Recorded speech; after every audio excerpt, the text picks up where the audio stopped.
Какова ситуация в Сухумском районе после подтопления домов и улиц в результате недавних проливных дождей? Какие восстановительные работы ведутся и окажут ли помощь пострадавшим от стихии? Эти и другие важные для района вопросы обсудим с главой администрации района Алхасом Читанава. Добрый день. Самый главный вопрос – это ликвидация последствий стихийного бедствия. Как всем известно, 9 числа первая стихия была прошедшего месяца, и буквально через неделю еще один удар был нанесен нашей инфраструктуре района. Вот основная проблема, она крутится вокруг ликвидации последствий стихийного бедствия. В первую очередь это наши проселочные улицы. В большинстве своем в таких селах, как Зыгута, Верхняя Шера, Эшера, частично Яштуха, Баслата, несколько проулков, они были сильно повреждены.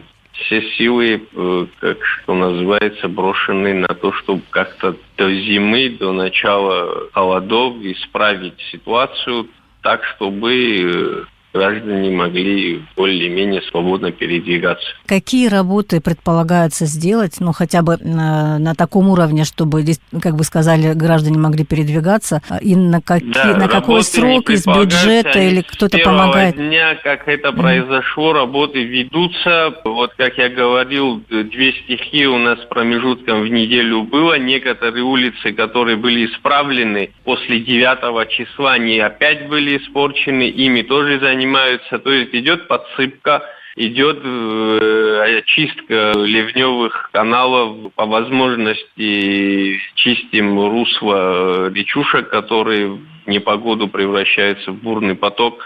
Такие работы ведутся в Дзигуте, в Верхних Ишерах, частично в Ишерах. Ввиду того, что специализированной техники, которую мы можем нанять, и ограниченности средств, не можем массово нанять такую технику, поэтому работаем малым количеством, что называется, и стараемся исправить положение своими силами. Все материалы по стихии, все сметы подготовлены. Вот буквально сегодня, завтра с протоколом комиссии экземпляры этих смет будут отправлены на рассмотрение в Республиканскую комиссию по стихийным бедствиям в Кабинет министров.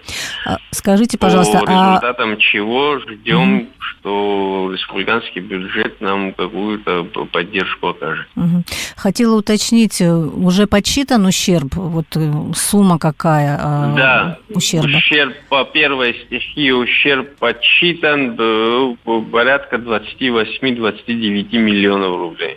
Пострадали в основном дороги или жилища и так далее? Да, у нас в основном дороги. 2 заявления по домовладениям принято. Еще 2 человека заявились, но ввиду того, что необходимые справки еще не приложены, пока не могу сказать, что это отнесется к стихийному бедствию, либо это просто ветхость крыш. Но 2 человека точно пострадали, по ним тоже составляется материал. Там сумма по 2 гражданам колеблется от 150 до 180 тысяч рублей на одного. А вообще, что касается поддержки со стороны республиканских властей, республиканского бюджета, уже есть какие-то, обещания, что эта сумма будет выделена? Задача президентом была поставлена подсчитать, сметную документацию подготовить, протокола комиссии по стихии, которые уже постоянно действующие в районе, потому что у нас и в год по нескольку раз такое бедствие настигает. Вот, как я говорил ранее, сегодня, я надеюсь, что завтра мы все эти материалы отправим туда и будем ждать реакции правительства. Что касается собственных возможностей и сил, есть ли какие-то возможности, средства, которые вы могли бы направить, либо Есть небольшие деньги. Мы вот сейчас буквально послали письмо с тем, чтобы увеличить расходную часть за счет перевыполнения текущего бюджета. Определенная сумма нами была накоплена. Естественно, мы собирались эти средства направить на другие цели, но ввиду того, что произошло, все эти деньги будут направлены на ликвидацию того последствия, о котором мы сейчас говорим. Да, определенная сумма у нас есть, но она наполовину недостаточна для того, чтобы решить все эти проблемы, потому что помимо тех улиц, которые были испорчены непогодой, у нас и были еще плановые работы и текущая работа, которую мы и также должны будем оказать внимание, соответствующим образом профинансировать. Стараемся из того, что у нас есть. Пока бюджетом отпущено порядка 8 миллионов для того, чтобы работы были начаты. Да, сметная документация была подготовлена, договора подписаны, авансы отпущены, это в размере 70%, это получается порядка 5,5 миллионов рублей отпущено на то, чтобы начать работу. И работы по сей день ведутся, но ввиду того, что часто у нас дожди начинаются, а это материал, который невозможно использовать в непогоду, потому что карьер заболачивается, и материал, которым мы отсыпаем наши проселочные улицы, это песчано-гравийная смесь, что называется, поэтому пока не высохнет, с такими перерывами ведутся работы. Я надеюсь, что мы, если погода даст, и, естественно, бюджетное обеспечение будет на должном уровне, мы успеем до начала зимы эти все проблемы устранить. Скажите, пожалуйста, Алхаз Заурович, а что касается компенсации ущерба пострадавшим, такое есть у вас? Или эти два человека всего? Или больше их круг, скажем так, нуждающихся? Пока два человека. Два человека, которые заявления приняты и отработаны. Два заявителя еще есть, но я, как говорил, ввиду того, что справок подтверждающих, это основная справка от представителей Министерство по чрезвычайным ситуациям пока не прикладывается. Это событие нельзя квалифицировать как стихийное бедствие. Поэтому еще двоих ждем. Надеюсь, что справки приложатся, и мы их тоже отработаем, и на комиссию все эти материалы будут переправлены.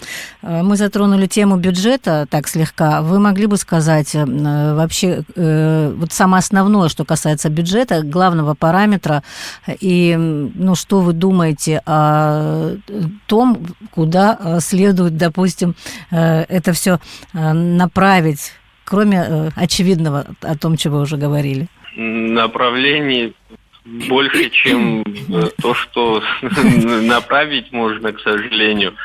Практика показывает, что основной акцент все равно нужно делать на обеспечение населения водой. У нас из года в год наблюдается одна и та же проблема. В засушливый период у нас большая часть населения, таких сел, как Яштуха, часть Баслаты, часть Ишеры, недостаточное количество воды мы можем подать ввиду того, что родники, на которых наши водонасосные находятся, они мелеют, то есть дебит воды критическим образом понижается, и поэтому основной акцент при наличии возможностей, на мой взгляд, и вообще посредством общения людей, исходя из опыта, который за немалое время накопился, думаю, что нужно направлять именно на разрешение этой ситуации. Потому что летом без воды в сельской местности очень тяжело населению. Немало случаев, когда людям приходится покупать, заказывать машины, водовозы и оплачивать немалые деньги, ввиду того, что у нас заработок основного населения не такой высокий, а им приходится еще отвлекать семейный бюджет на приобретение питьевой воды. Это основная проблема, на мой взгляд, на которую нужно сосредоточить свои усилия. А в селе Нижняя Ишера как раз был такой проект, или есть сейчас укладка нового водопровода. Идут работы по нему или же нет? Уклад самой сетью, разводящей сетью водопроводных линий, проблем особых нету, бывают аварии, мы ежегодно занимаемся приобретением и укладкой новых труб. У нас основная проблема — дефицит самой воды. То есть дебита воды становится крайне недостаточным. Нужно строить новые скважины, нужно дооснащать существующие водонасосные станции скважинами, насосным оборудованием.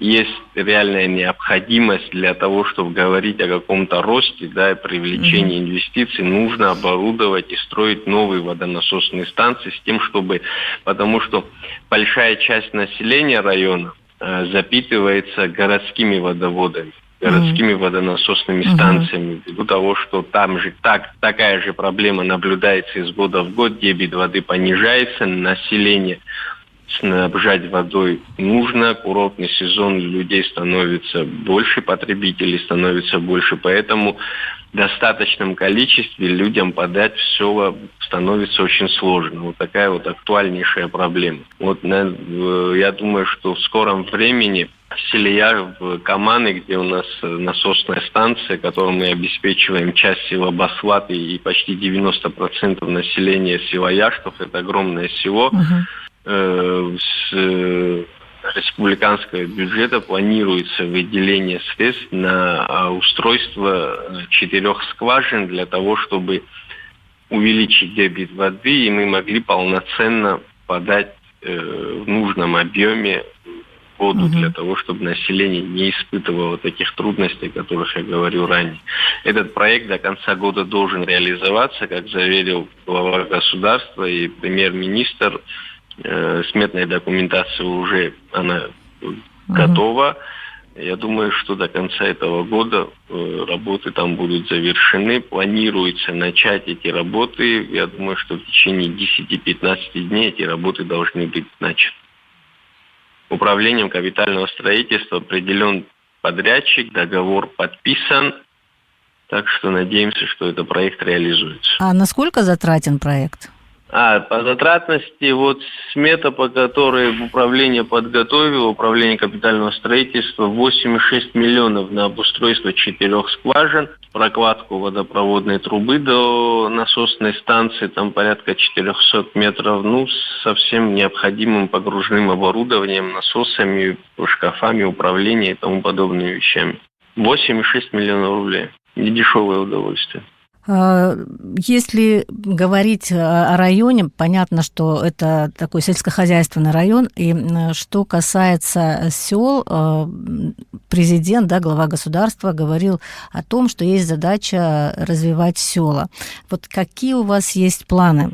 Что касается сельского хозяйства, как всем нам известно, по линии Министерства сельского хозяйства ведется серьезная работа по финансированию небольших проектов, принимаемых от наших граждан. Также ежегодно в бюджете района предусмотрена сумма в размере 3 миллионов рублей, которой мы также пытаемся помочь нашим жителям, которые могут и хотят реализовать небольшие сельхозпроекты. Наша программа нацелена на финансирование проектов по высаживанию многолетних насаждений. Вот в этом году 12 проектов одобрено, и мы сейчас в скором времени начинаем приступать к реализации. Где-то нужно людей обеспечить саженцами, где-то нужно помочь приобрести материалы для ограды, где-то нужно и вспахать, и посадить, разного рода, но все это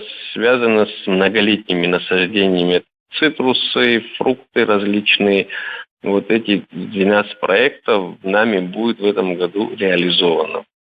После того, как это произойдет, мы можем говорить о том, что реально мы смогли сделать. Это ежегодная программа, которая в районе силами бюджета местного реализовывается, поэтому, к сожалению, сумму увеличить у нас пока не получается, потому что доходная часть бюджета, она оставляет желать лучшего, поэтому вокруг этих 3 миллионов ежегодно мы рассуждаем, кому, в каком размере оказать помощь в этом направлении. Что касается цитрусового сезона, уже, возможно, очевиден прогноз на урожай. Что бы вы могли сказать по этому поводу? Пока официальных данных по ожидаемой урожайности у меня еще нету, но так, судя потому что езжу, вижу, я сам живу в сельской местности, урожай этого года оставляет желать лучшего относительно прошлого года.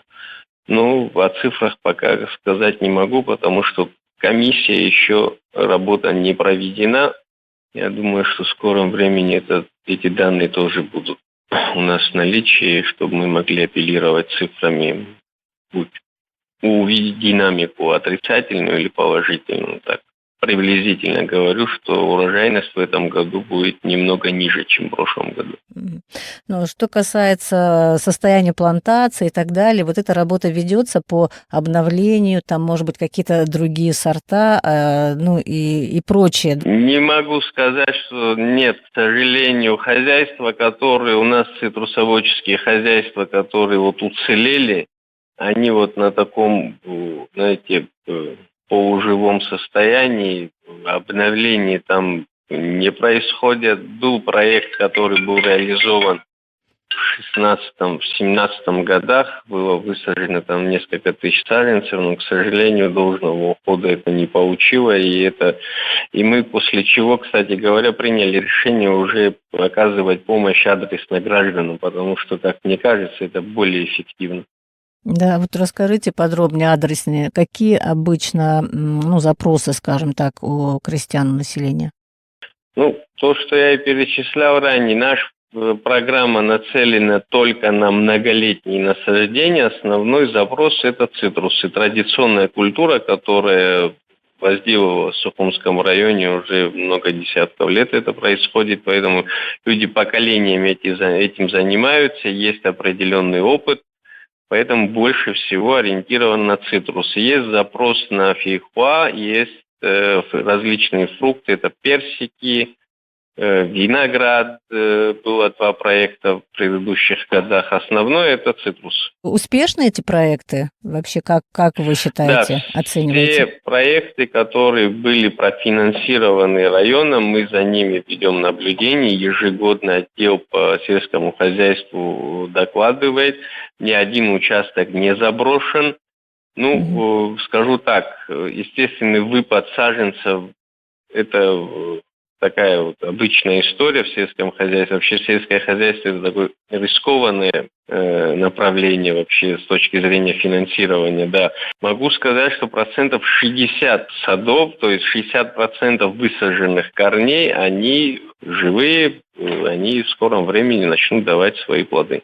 То есть ни один участок не заброшен. Люди добросовестно ухаживают, косят, удобряют, лечат, обрезку делают, забор поправляют, как говорится. Это эффективно. Намного эффективнее, чем, к сожалению, проект с большими хозяйствами у нас не увенчался успехом. А что касается инвестпривлекательности района, меняется ли, скажем, тенденция? Что вы наблюдаете за все это время, что вы работаете? Поменялась ли ситуация? По реальным проектам, если судить, то, к сожалению, кроме нескольких проектов, основной это Горудов Клэмпинг и небольших аналогичных проектов, большие проекты в Сухумском районе, к сожалению, пока еще не реализованы. Но в предыдущих наших беседах я озвучивал, что в селе Ишера готовится большой проект, но там ежегодно возникает ряд таких вопросов у потенциального инвестора, которые, к сожалению, пока не позволяют выйти на финансирование. Но я доподлинно знаю, что уже проект по этой территории заказан, он готов, после чего я надеюсь, что в ближайшее время мы увидим начало работ по освоению территории. Это за Гумистой, прибрежная часть села Ишера, земельный надел достаточно внушительный, и там собираются реализовать очень серьезный проект туристической направленности. А мы сейчас затронули тему туризма. Насколько эта отрасль перспективна для района? Как вы оцениваете? И вообще, как прошел туристический сезон? Вообще сезон в этом году желает оставлять, конечно, лучшего по количеству посетивших, если говорить о районе, туристов, он гораздо меньше. Сейчас мы будем подводить итоги туристического сезона. Официально он еще не окончен, поэтому Министерством, инспекцией по налогам и сборам по тем местам размещения, которые у нас в районе имеются, будет дан отчет, после чего у нас появится понимание, о каких налогах речь идет, какое количество объектов размещения, в каком процентном соотношении относительно туристического сезона было заполнено. Район в этой отрасли, конечно, очень слабо представлен. Так это актуальнейшая история, потому что основной доход населения строится вокруг вот этого туристического сезона. То есть это и обслуживающий персонал, это, естественно, купля-продажа всего необходимого, это и размещение в частном секторе, и размещение в построенных специализированных местах. Это небольшие такие земельные наделы, в которых люди на свои деньги построили маленькие дома, в котором принимают. Это основной источник пополнения такого семейного бюджета, что называется, поэтому это актуальнейшая история. А говорить о развитии большого объекта, серьезных таких объектов, как бывший санаторий Шера, бывший санаторий Шицквара, бывший дом отдыха Мозовая роща или та же спортивная база, сложно говорить о развитии, пока государство либо в партнерстве с инвестором не будет вложены немалые деньги на инфраструктуру. Вот те проблемы, о которых мы говорили, недостаточно воды, недостаточное качество и стабильность энергоснабжения. Все это вопросы, которые обременяют развитие этой отрасли. Поэтому без решения этих фундаментальных вопросов очень сложно ожидать в открытии крупных туристических объектов в Сухумском районе. Это, я думаю, что не только района касается, это вообще всей территории касается. Недостаточно мощностей для того, чтобы потенциальный инвестор понимал, что помимо строительства непосредственно самого объекта, ему не приходилось бы вкладываться еще в инфраструктуру. Это не будет работать. Какие еще проекты реализуются в районе или, возможно, есть намерение реализовать их или, возможно, уже занимаетесь?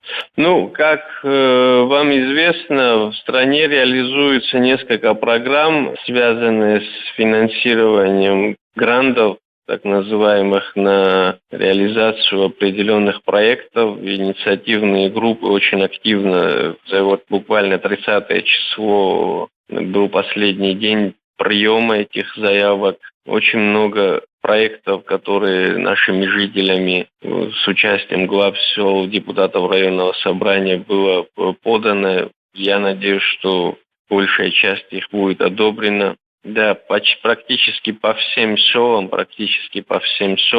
были поданы заявки. Хочу еще отметить, что у нас ведутся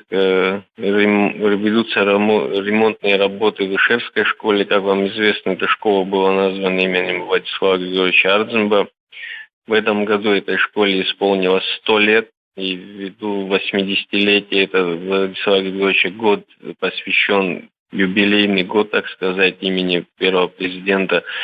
По окончанию этих работ хотел отметить, что эти работы финансируются из республиканского бюджета. Мы планируем провести такое мероприятие, связанное со столетием школы, естественно, с юбилеем Владислава Григорьевича Ардзинба.